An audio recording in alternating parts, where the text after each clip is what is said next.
Continuação do Santo Evangelho segundo São João. Naquele tempo, passou Jesus à outra margem do mar da Galileia, que é o de Tiberíades.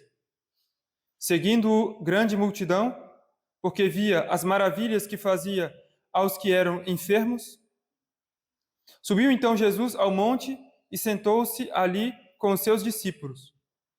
Ora, estava próxima a Páscoa, a festa dos judeus.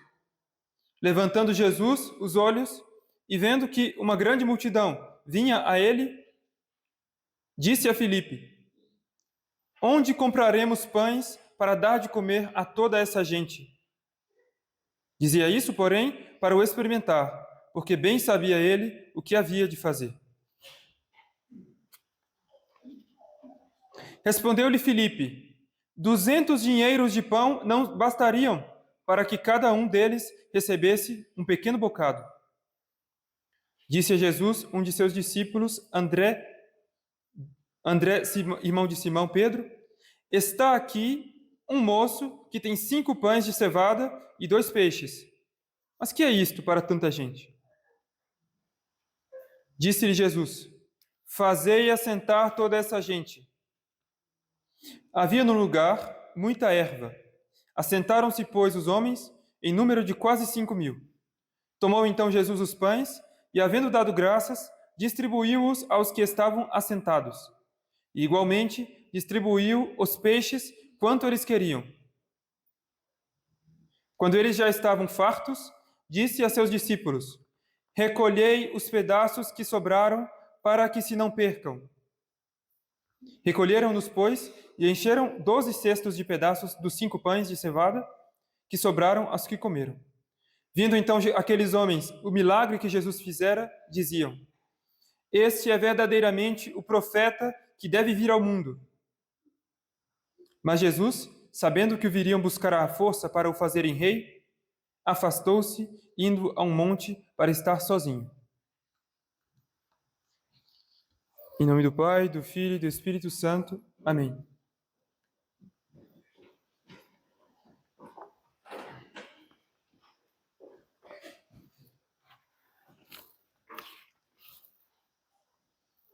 Letare Jerusalem. Alegra-te, Jerusalém. Caríssimos fiéis, a liturgia deste 4º domingo da Quaresma é toda impregnada de sentimentos de confiança em Deus e de esperança do céu. Jerusalém, sobre a qual se insiste particularmente na liturgia de hoje, é figura do céu, mas é também figura da igreja, o reino de Deus como um todo. Igreja militante, igreja padecente, igreja triunfante. Jerusalém. A alegria que nós esperamos é sobretudo a do céu. E as portas do céu é que nos são abertas pela penitência. Mas juntamente com as cruzes que nos purificam, Deus dá à alma fervorosa, já nesta terra, de tempos em tempos, alegrias e consolações tão profundas que o mundo, com todos os seus espetáculos artísticos e os parques de diversão, não saberia nos obter. A penitência não nos enche apenas de frutos de santidade. Muitas vezes ela nos embalsama também com as flores da consolação. Essa consolação tem algo de estável. Que confidunt in Domino sicut Mont Sion. Os que confiam no Senhor são como os montes de Sião. Que perdura mesmo durante as mais duras crises e tribulações. E quando vier a tempestade, no fundo da alma verdadeiramente penitente, perdurará uma paz interior que é fruto da penitência e que sustenta continuamente como um alimento que sempre se comesse e nunca se acabasse. É o próprio Espírito Santo quem comunica essa alegria, pois, como diz São Paulo, os frutos do Espírito são caridade, gozo, paz, etc. A alma que renuncia aos seus prazeres por amor de Deus goza de paz como ninguém e conhece alegrias desconhecidas dos homens. Mas a alguém poderia parecer difícil de conciliar o espírito de penitência com tão grande, com tão intensa alegria, pois para muitos o espírito de penitência consiste em ficar triste. e não deixa de ter algo de verdade. Pois o que é a penitência? A penitência é uma virtude moral que Deus infunde em nossa alma para nos inclinar a reparar a injúria que nós cometemos contra Ele pelo pecado. Evidentemente, não nos é possível fazer atos de penitência o tempo todo, em todas as ocasiões, sob todos os aspectos. Não tem como. O prazer bem ordenado é necessário à fraqueza da nossa natureza para perseverar no bem. Mas há uma penitência que pode perdurar, que pode ser mantida, aliás, que deve ser mantida continuamente na alma. É o que chamam o espírito de penitência. O espírito de penitência é aquele pesar de ter ofendido a Deus, mas mantido ao longo de todo o nosso dia e dando a todas as nossas ações um caráter de penitência, de reparação, como uma lembrança contínua de ter ofendido a Deus, que informa, que modifica, que influencia, que interfere na maneira como nós agimos, em todas as nossas ações.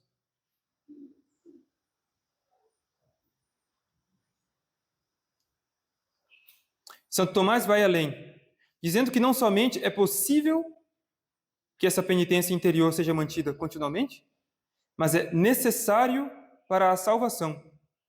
E por quê? Por duas razões, diz ele. Porque se não mantivermos continuamente essa penitência, não evitaremos ações que são opostas às penitências que nós já cumprimos, que foram de uma vez por todas. A penitência da confissão, por exemplo. Quando o padre nos prescreveu uma penitência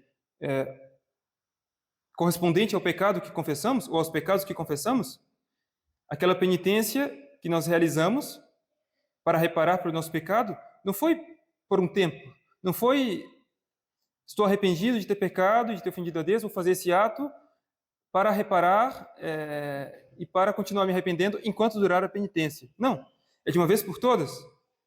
E se nós não mantivermos em nossa alma o espírito de penitência, nós perderemos essa disposição. E, consequentemente, de Santo Tomás, nós não evitaremos as ações que se opõem à penitência que nós já cumprimos, daqueles pecados que confessamos. Em segundo lugar, para manter firme a vontade no arrependimento de ter ofendido a Deus. O primeiro era com relação a ações. O segundo, agora, é com relação ao arrependimento interior. Se nós não mantivermos o espírito de penitência, nós não perseveraremos no arrependimento dos pecados que já confessamos.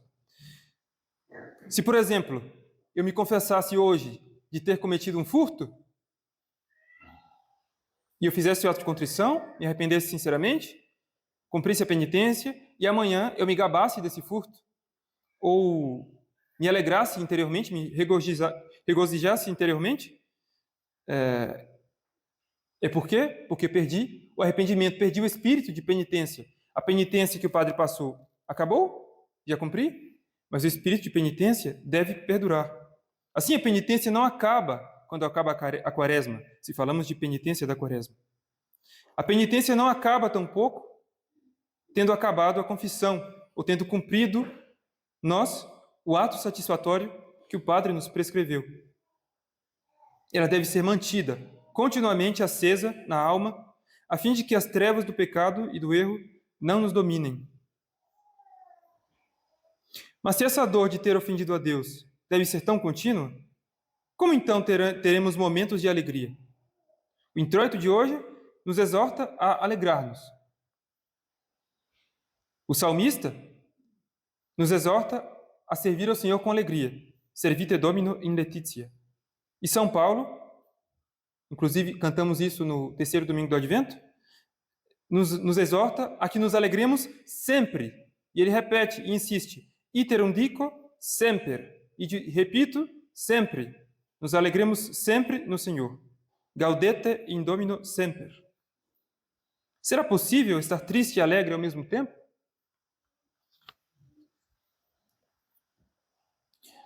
Para entender bem isso e guardar o equilíbrio entre nossas alegrias e tristezas na nossa vida espiritual, é necessário entender que quando dizemos alegria e tristeza, podemos entender essas palavras em dois sentidos diversos.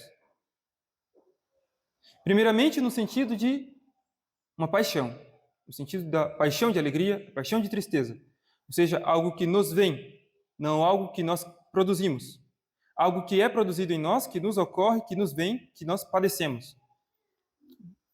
Então, não foi nossa vontade que foi fazer um ato, ela pode consentir depois, na segunda fase, mas é uma paixão, é algo que nós sofremos. Seja alegria, tristeza. Sofrer no sentido aqui, não o mais comum, né? No sentido de uma coisa ruim, padecer a alegria. Mas no segundo sentido, quando falamos de alegria e tristeza, podemos entender atos da vontade, atos da nossa vontade. Por exemplo, a contrição, o arrependimento necessário para a confissão não é um sentimento de tristeza, mas um ato da vontade. Eu estou arrependido de ter cometido esse pecado e estou decidido a empregar os meios para evitá-lo. Mesmo que eu não sinta nada, mesmo que eu esteja insegura, em aridez espiritual, não é isso que vai invalidar minha confissão, o meu arrependimento. Nesse sentido de ato da vontade, é claro que não é possível alegrarmos e entristecermos-nos pela mesma coisa ao mesmo tempo. Por exemplo, não sei, uma coisa simples. Se chover hoje, parece que vai chover. Se chover, eu tenho alguma coisa que eu gostaria de fazer e que a chuva impediria, ou eu vou alegrar-me pela chuva, ou eu vou entristecer-me pela chuva. A chuva, o fato de chover, não pode causar em mim, eu não posso fazer um ato de vontade, de tristeza e de alegria ao mesmo tempo pela chuva que está caindo. Mas quando nós colocamos a tristeza em uma coisa e a alegria em outra, ou a tristeza num aspecto de uma coisa e a alegria num outro aspecto dessa mesma coisa, sim, é possível alegrarmos e entristecermos ao mesmo tempo. Por exemplo, quando vemos uma pessoa muito piedosa, muito santa, muito fervorosa, um católico, um pai de família, uma mãe de família que conhecemos, que nos dá muitos exemplos de virtude, quando vemos abater-se sobre ela uma grande tribulação, uma tragédia, algo de muito doloroso, de muito crucificante, é claro que imediatamente, após uma certa tristeza nos vir como paixão, né? Após sofrer a paixão de tristeza, nós fazemos um ato de tristeza também por esse sofrimento da pessoa. Sim, nós nos entristecemos por esse sofrimento. Mas se nós sabemos o quanto essa pessoa é santa e o quanto ela está sofrendo essa tribulação com resignação, com amor de Deus, com espírito de penitência e etc., isso vai nos edificar. E a edificação nos traz alegria, nos traz prazer. Ao mesmo tempo, nós nos alegramos do sofrimento da pessoa e nós nos entristecemos. Porque nós nos entristecemos pela dor que é causada nela. E nós nos alegramos pelo ato de virtude que ela opõe a essa dor. Assim também, Santo Agostinho vai dizer: Semper doleat penitens et de dolore gaudiat. Que o penitente sempre se doa. Faça atos de dor, de pesar de seus pecados. Mas que de ter feito esses atos, ele se alegre. Porque é uma graça fazer penitência. E não é a todos os pecadores como nós que é dada a graça de fazer penitência. Fazer penitência é uma graça.